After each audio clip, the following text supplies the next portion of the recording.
I'm excited to turn over now and to announce the Purpose Award recipients. But before I do that, I want to introduce my co-presenter, my partner in crime, my friend and longtime founding sponsor, actually, of these Purpose Awards, Rich Maori, who is the CEO of Rocket Social Impact. So thank you once again for your partnership and for joining us today and helping us announce our winners.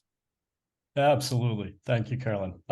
Yeah, we're thrilled to count ACCP as a partner and thrilled to count so many ACCP members as clients. And if you think about what we do, the fun part of what we do is we get to see so many different examples on a daily basis of kind of CSR in action. And for us, this award is vital. What we do sometimes goes unnoticed. And I think it's critical to put a spotlight on the work, but also the leaders who are pushing for it, the emerging talent that are driving it, and the teams that are behind it. So that is really, we think the Purpose Awards are critical to put a spotlight on all of that. And so we're thrilled to be able to partner with ACCP on it and thrilled to be able to hand out some awards today. Fantastic. And Rich, you know, but you are a thought partner. You are not just a sponsor in any way, Sure. shape, or form. You are our true partner in this, helping us to develop new categories, helping us to think about the qualifications, and we're just grateful for all that you've done to make this program sparkle. So let's get to it, huh? So we will announce each of the recipients and introduce them, after which we will hear from all of them together. So I'll start by announcing the recipient of our first category, which is the Champion for Change. You can see the description of it, but the Champion for Change is a top-level company executive, a C-suite executive, who uses their influence and their action to drive the company's corporate social impact work, both inside and outside the company. And our recipient this year exemplifies that as she works to advance CSR and ESG so diligently. So it is my great pleasure now to announce as this year's Champion for Change, Beth Satterfield, who is the Chief Operating Officer of William Blair. Congratulations. Thank you very much. Beth. Thank you. And we need your camera. Thank you very much. I very much appreciate the recognition. Fantastic. So now I will just make you blush a little bit. That's my job. Beth elevated the visibility and the influence of the firm's philanthropy strategy and ESG integration team by creating what the company calls a Center for Excellence in the Office of the CEO and Executive Management Group, which she is a part of and a leader of. And she successfully advocated for the team and its resources. So while other companies may have cut back during these difficult times, through Beth's leadership, William Blair stepped on the gas pedal a little bit. Beth was also instrumental in launching the company's Capital Collective, which is a skill-based volunteerism program that promotes wealth building to close the racial inequity gap, or the racial wealth gap. She serves on a number of boards in Chicago, nonprofits, including College Possible, where Beth, you were the chair for 6 years, and now you continue to serve on the board. It's hard to get off of boards when you love them as you do. And I can speak as a nonprofit leader. We love leaders like you. So please join me in congratulating our 2023 Champion for Change, Beth Satterfield. Thank you very much. Wonderful. All righty. So our next category is the Trailblazer Award, which recognizes a senior corporate social impact department head for their leadership of the function, CSR or ESG, and its impact on both the company and the community. And I am thrilled. It is my great pleasure now to announce this year's Trailblazer recipient, Lynette Bell, who is the president of the Truist Foundation. Hello, Lynette. Congratulations. Thank you so much. What a great honor and recognition. We are thrilled about it. So now we'll brag on you a little bit. Lynette oversees an $85 million grant budget and leads a team of 10 at Truist who focus on small businesses and career pathways for historically excluded communities. Along with her steadfast approach to measurement, including evaluation and learning, Lynette embeds the principles of justice-centered philanthropy in all of the areas of the foundation. So it is not just a focus of the foundation, but it is part of literally everything that that organization does. Last year, she and her team launched a new signature initiative with 3 anchor partners that creates long-term solutions for entrepreneurs and career seekers called Where It Starts, which is fundamentally about changing this for generations to come. And so we are so excited and humbled. So please join me in congratulating this year's Trailblazer recipient, Lynette Bell. Thank you. Congrats, Lynette. So that was a pretty good start for the first 2, huh? So now I'm going to hand it over to you, Rich, to announce the winners of our next 2 categories. Absolutely. So Rising Star, this is an early or mid-career ESG or CSR professional whose work has created measurable outsized impact inside and or outside the company without the benefit of positional authority. So drum roll. And this year, the Rising Star Award goes to Alicea Starr. She's the manager of community impact and engagement at Veradigm. Alicea, is she there? Congratulations. I'm here. Thank you so much. We're thrilled for you.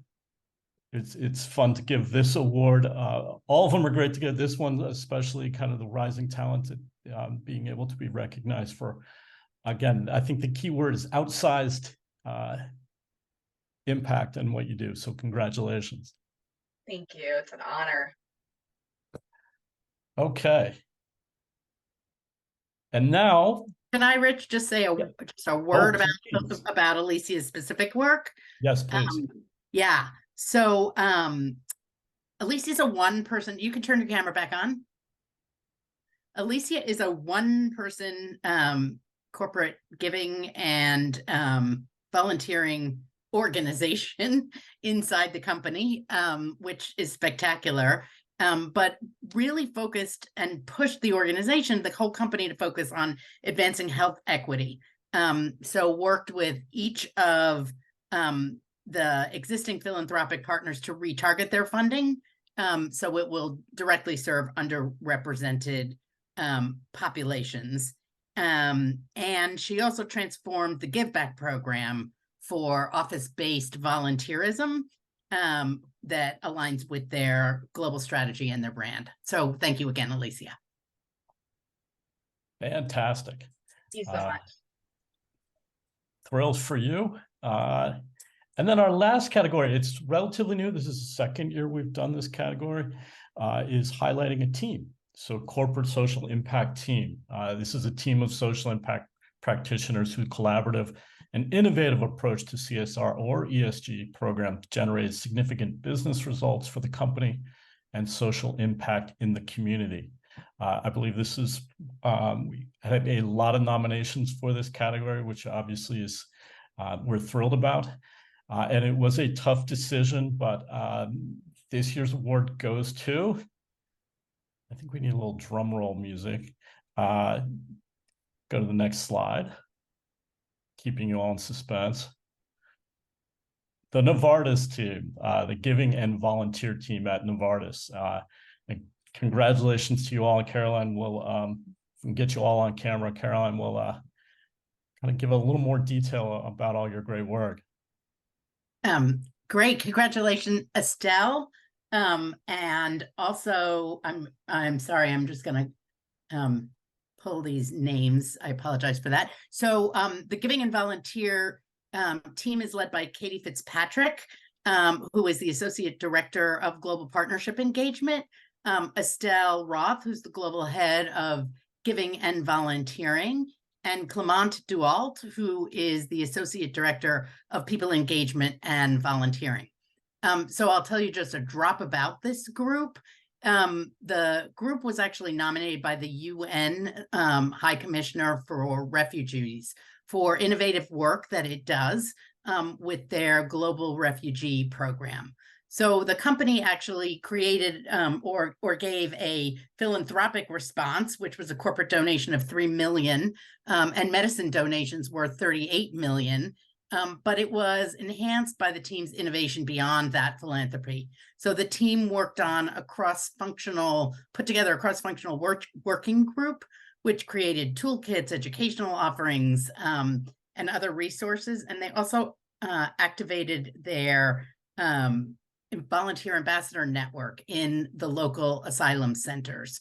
And so they've done just tremendous work to make sustainable change. And we are so grateful for the leadership that this team demonstrates. Absolutely. Thank you so much. Thank you, Carolyn, and thank you, Rich, for nominating us and the whole ACCP. We are thrilled and honored. Thank you. Fantastic. So that is quite a group, and I would invite you all to turn on your cameras. And again, so we can see you all.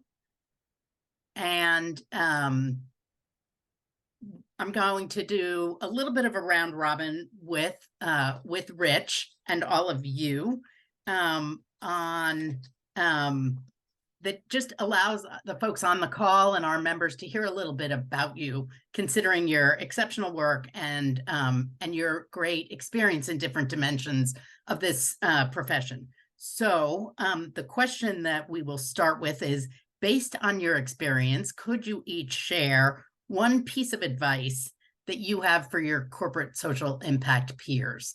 And I am going to start with you, Beth. Okay, thank you very much. Good afternoon to everybody, and thank you very much for this incredible recognition.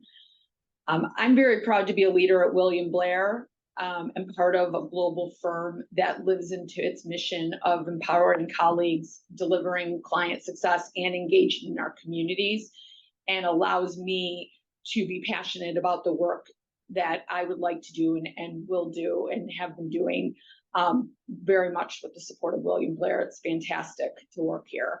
And my advice is to encourage and recognize employees for engaging in their communities while at the same time leading by example.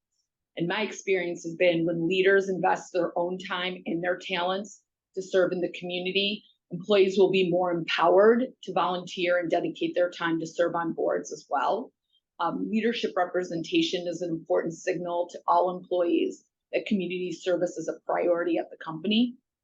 And additionally, I would add that encouraging employees to engage in their communities enhances culture, helps employees feel more connected to the company's purpose and impact, and it includes connecting to a vision that goes beyond themselves and their day-to-day work.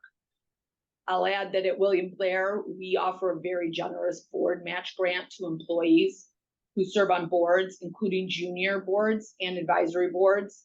And this encouragement into nonprofit board roles empowers employees to develop professionally and personally.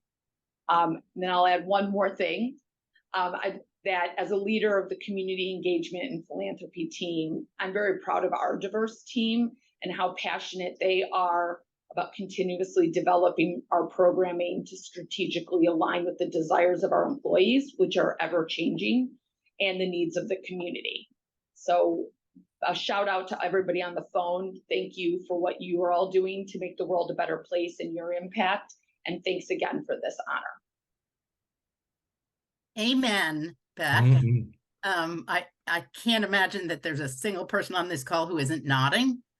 This is what we all want and respect and believe we need to have from our leaders. So we're so grateful. And the last thing that I would add is, in terms of your fabulous and diverse team, 2 of them have or are on our board. One of them actually hired me, so I'm very, I happen to have some close personal feelings.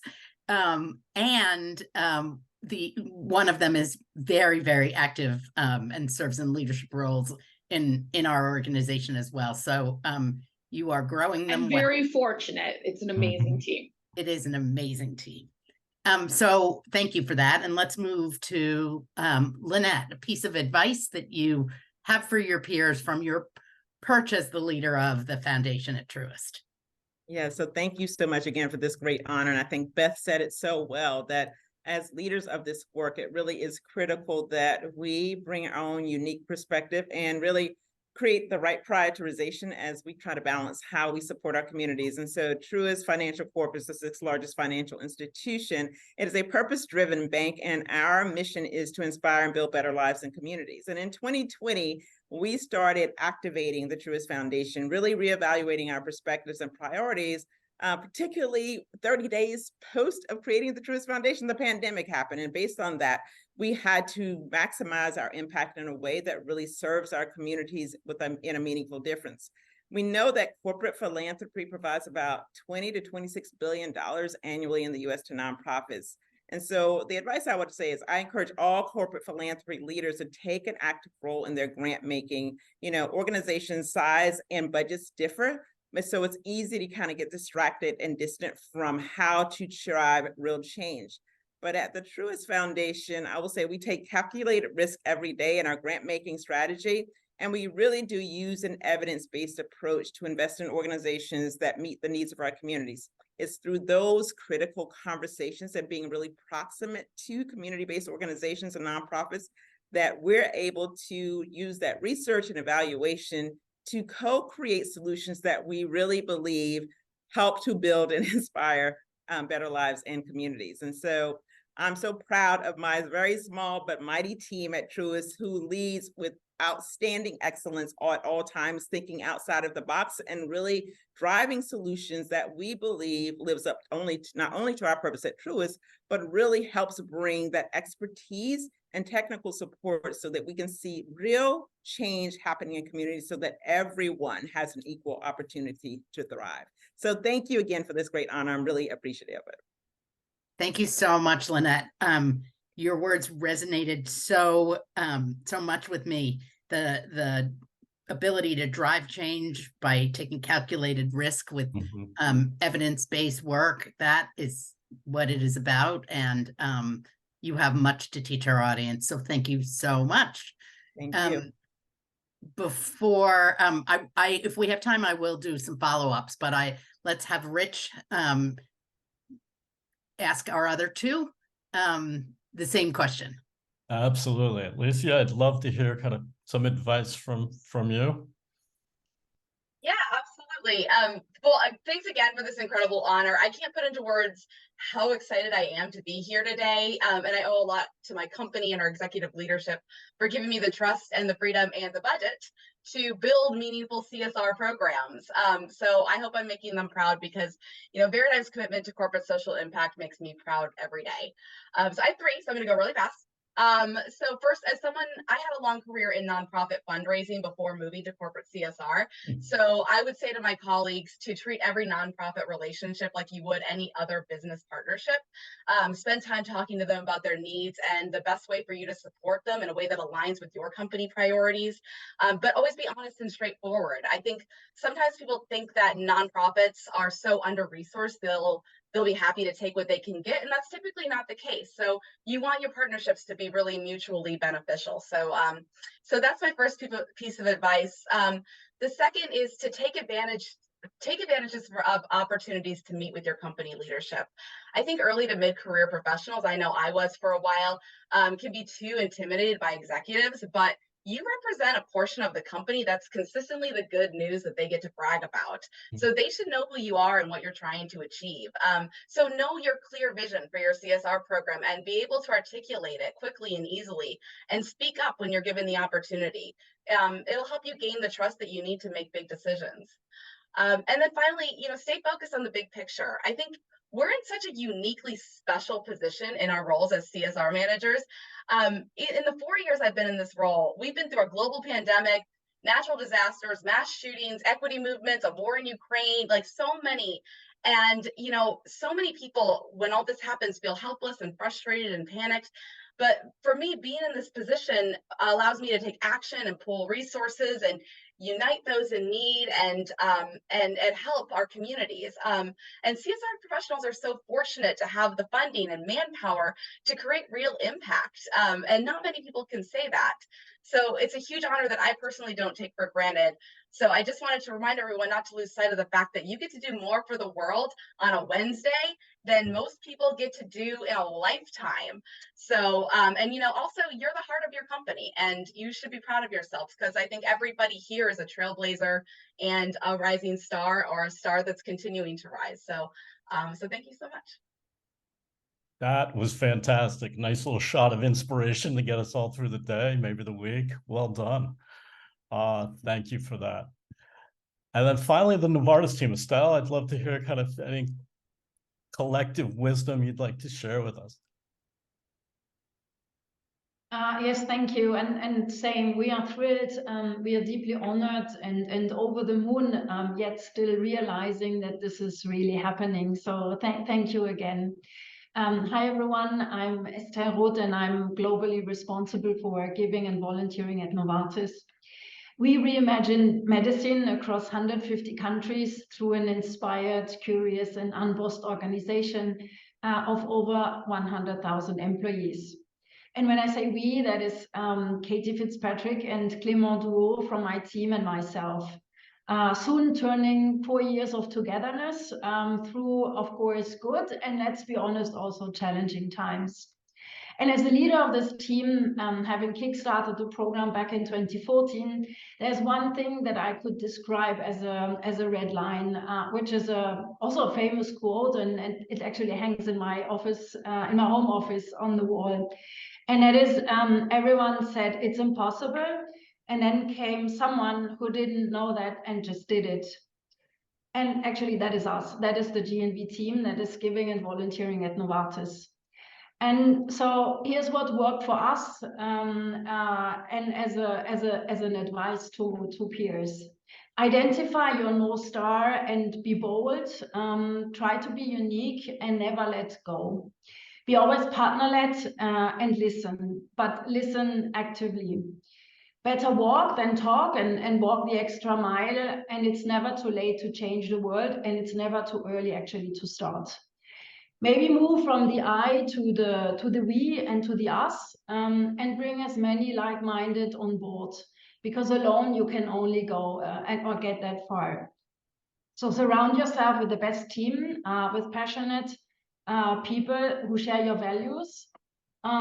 Or maybe no, let me pull back this advice because my team is already taken. So let me just give kudos to Katie and Clément for their thought leadership, for pushing me, breaking down walls, for reimagining partnering across Novartis and partnerships beyond Novartis. No one else could have done this better than you, for always asking the right questions, for being achievers, not only in times of humanitarian crisis or natural disasters, and also for your unlimited superpowers to live our purpose and finding the unicorns to reimagine giving and volunteering. You are my partners in crime. You're my inspiration and best teachers for every single day to be a better me, to be a better we, and to be a better us. Thank you. Well said. Thank you so much. That was terrific. Carolyn, wow. I'm so inspired. And if folks have another minute or two, I would love to just follow up a little bit. One question that I have specifically for you, Beth and Lynette and Estelle, as leaders of teams, how did you react, or how do you react to Alicia's words? I'll start with you, Beth. Your mic. Sorry, having some technological difficulties today. My reaction was I wanted to get a copy of them. I love it. It's amazing. She should, send it out, because the more we disseminate those types of messages and then truly not just say them, but live into them. I mean, it's incredible. I loved everything she said. Yeah. Lynette? My first response was wow as well, because I think what the underlying message is not just talking the talk, but actually talking and walking to, activating and doing the really hard work. And so hats off to her for the work that she's doing. But I think that's the message to me, is not just talk the talk, but talk the walk. And Estelle, all the way from Switzerland. All the way from the other side, yes. I was listening, and I totally understand why Alicea was awarded. So I'm really inspired as well, and I'm even more honored, actually, that all of you got rewarded. Alicea, we for sure have things to share. We have for sure things to learn from you as well. So we will definitely be in touch as well, to follow up and inspire ourselves. So thank you very much for that as well. Thank you. Alicea, I didn't mean to put you on the spot, but I just was watching the reaction of these leaders to your words. And that was meaningful to me. So I have a question, and I can start with you, Alicea, and then anybody else who wants to understand it. When so many feel downtrodden, and they slog through a day, because let's face it, some of the circumstances that we are working in right now in the world are not the easiest. Each of you acknowledge that.